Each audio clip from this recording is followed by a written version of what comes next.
Banyak perkara yang kita akan ceritakan, bincangkan, kongsikan yang berlaku pada hari ini. Antaranya Ahmad Dasuki dipanah petir 2 kali, kebabung. Dipanah petir 2 kali tuan-tuan, akan disaman oleh oleh Fahmi Fadzil dan juga Mujahid Yusof Rawa. 2 orang bekas menteri dan seorang menteri sekarang ini akan menyaman Ahmad Dasuki. Dia berani sangat kata dia nak minta berani kena saman kan. Kenapa dia nak kena saman tu? Apa cerita dia? Okey ke tu? Down ke tu? Kes Bung Mokhtar dan isterinya dibebaskan. Apa yang berlaku? Azam Baki, terima kasih Mazlina Lambak. Azam Baki serah kepada pasukan baru siasat kes Zahid. Syed Saddiq kata DAP sudah jadi lapdog Zahid. Kenapa Syed Saddiq attack kerajaan ini? Setelah saya fikir, saya fikir kenapa Syed Saddiq nak attack kerajaan ini tuan-tuan. Rupanya, then I found the answer lah. Saya jumpa jawapan ni. Malam ni insyaAllah kita akan share perkara tersebut. Baik. Sebelum kita share ni, ada saya... okay, saya jumpa dah video tu. Fine. Alright, so pertama sekali saya nak bawa tuan-tuan berkenaan dengan cerita. Tapi sebelum kita mula cerita ni tuan-tuan, kadang-kadang pilihan raya esok hari Jumaat kan. Sabtu ni pilihan apa? Sabtu ini adalah pilihan raya, adalah hari pengundian di Pulai dan juga Simpang Jeram. Hari Sabtu ini adalah pengundian di Pulai dan juga Simpang Jeram. Jadi siapa yang pulang mengundi tu bak kata siapa? Bak kata Ahmad Mazlan. Kalau sokong BN dan juga PH, baliklah mengundi. Kalau sokong PN, pergilah teruskan kerja. Dia kata macam tu kan.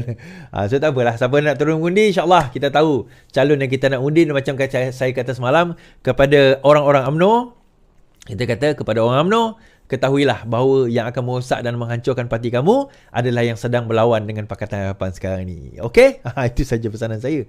Pesanan penaja. Baik. Kita share cerita dan juga kisah pada hari ini, tuan-tuan. Alright. Berkenaan dengan pembebasan Zahid, dilepas tanpa dibebaskan. So DAP ada membuat kenyataan pada hari ini berkenaan perkara tersebut. DAP tak akan tarik sokongan terhadap kerajaan. Ngah Komeng. Naib Presiden DAP Ngah Komeng memberi jaminan bahawa partinya tidak akan sekali-kali menarik sokongan terhadap kerajaan dipimpin oleh Perdana Menteri Anwar Ibrahim. DAP adalah rakan setia kawan dan sentiasa setia kepada perjuangan, katanya kepada wartawan semasa sidang media di Kuala Lumpur hari ini. Pemimpin DAP itu diminta mengulas mengenai kenyataan Presiden muda Syed Saddiq yang memberitahu mereka akan menilai semula sokongan terhadap kerajaan serta mungkin turun ke jalan raya jika tiada penjelasan diberi berhubung kes Ahmad Zahid Hamidi. Pada 4 September, Mahkamah Tinggi melepaskan Ahmad Zahid dalam DNA dalam semua 47 pertuduhan pecah amanah, rasuah dan pengumpulan wang haram berkaitan yayasan dan dana budi. Langkah itu diambil oleh Hakim Lawrence Sequeira setelah pihak Pendawa Raya sendiri memohon memberhentikan prosiding dengan memberi 11 alasan. Permohonan itu dibuat Timbalan Pendawa Raya Muhammad Dasuki Mokhtar.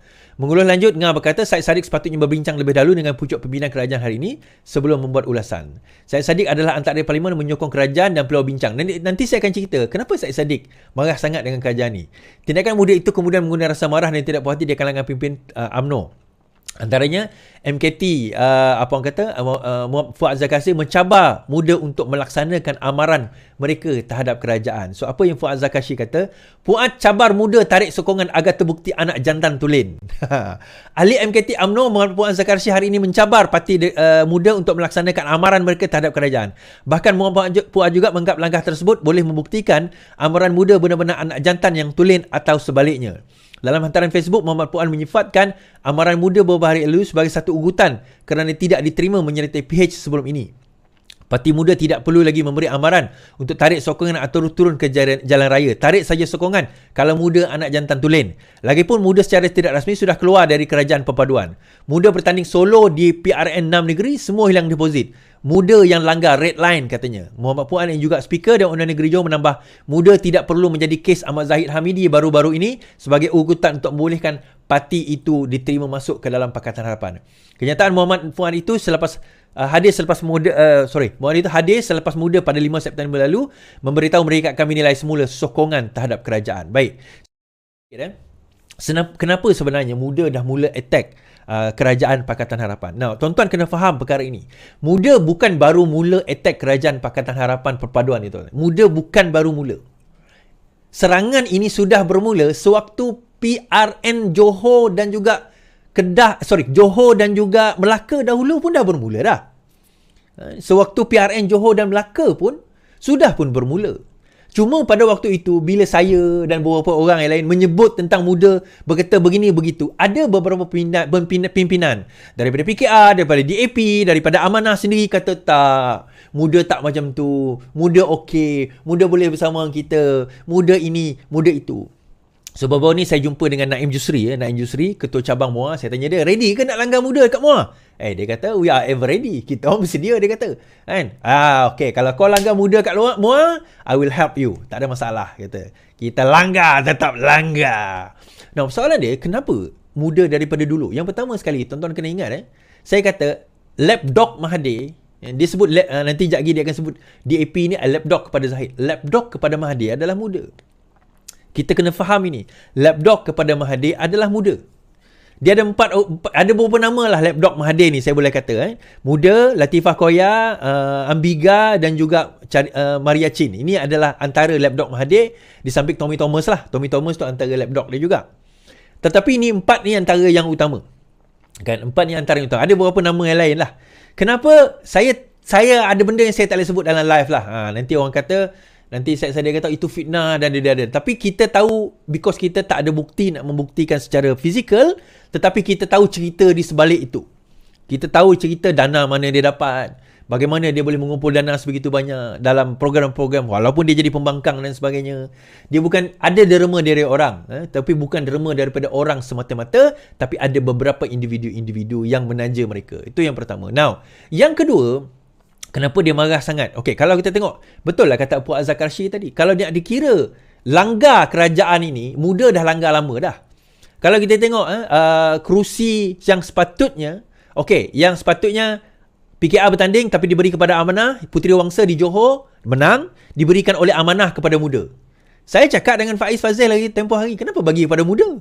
Saya jumpa dia, saya tanya Faiz Fazil, kenapa bagi pada muda? Kalau Faiz ingatlah, perjumpaan kita dekat airport, kalau Faiz ingatlah kan, kenapa bagi pada muda? Dia kata begini begitu. Saya macam, okeylah, tak apalah, itu kerusi kau, lantak kau nak bagi. Tapi kita gaduh-gaduh dengan Amanah, kita bagi kerusi tu, dia bagi pada muda. Pada waktu itu, kan? So sekarang ni dah mula nampak, DAP dah mula nampak, Amanah mula nampak, yang kami dah nampak lama dah, tuan-tuan. Nah, yang ketiga, ini sangkaan saya je lah, tuan-tuan. Sangkaan saya. Could be right, could be wrong.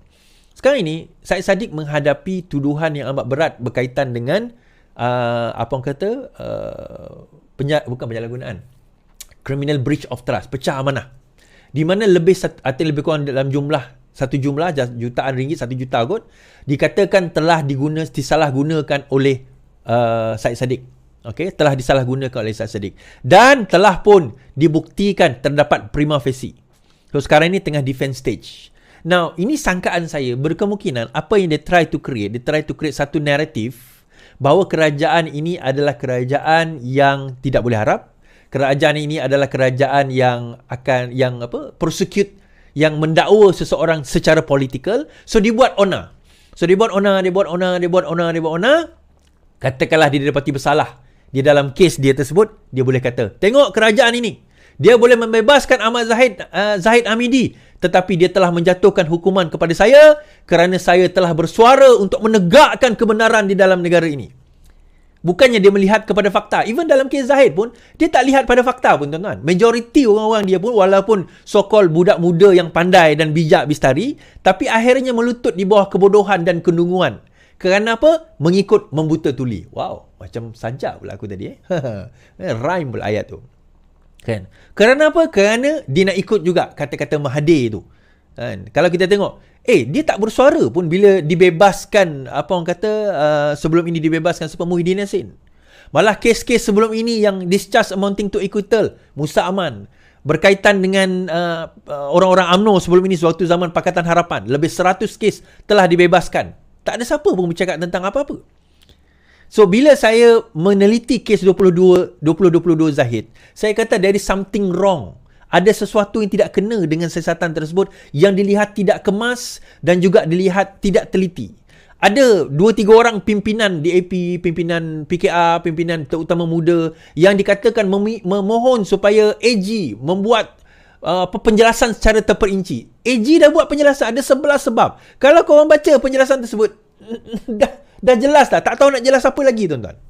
Tak tahu nak jelas apa lagi. So, saya nampak naratifnya dibuat sedemikian. Dan saya dengar cerita, betul atau tidak lah, Syed Saddiq kena jawab lah soalan ni, betul atau tidak. Ada perbincangan, ada juga representasi yang dibuat oleh Syed Saddiq untuk menggugurkan kes beliau. Ini Syed Saddiq kena verify lah sama benar atau tidak. Representasi itu juga dibuat oleh Syed Saddiq untuk nak menggugurkan kes beliau. Benar atau tidak? Dan Syed Saddiq kena jawab lah soalan ini. Adakah terdapat representasi untuk menggugurkan kes beliau?